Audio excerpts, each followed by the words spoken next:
Mini anganwadis ఉన్నాయో దాన్ని అంగన్వాడీస్గా తీర్చిదిద్దాలన్నారు. మా మేజర్ అంగన్వాడీ తీర్చిదిద్దాలన్నారు. ప్రభుత్వం గవర్నమెంట్ ఆఫ్ ఇండియా కూడా దానికి ఉత్తర్వులు ఇవ్వడం జరుగుతుంది. ఎందుకంటే ఇది గవర్నమెంట్ ఆఫ్ ఇండియా స్కీమ్.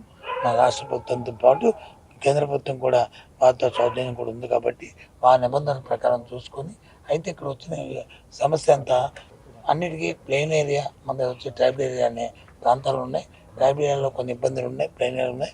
అందుకని ప్రభుత్వం ప్రత్యేకంగా మన అధికారులకు వచ్చి వాళ్ళని కూడా రిక్వెస్ట్ చేశాము.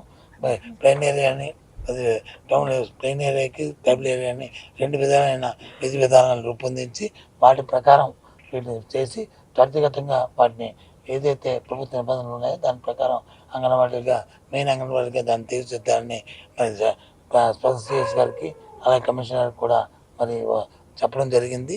ఫైనాన్స్ సెక్రటరీ చెప్పడం జరిగింది. అవి కూడా అది కూడా త్వరితగతం చేస్తామని చెప్పి వారికి కూడా చెప్పాము.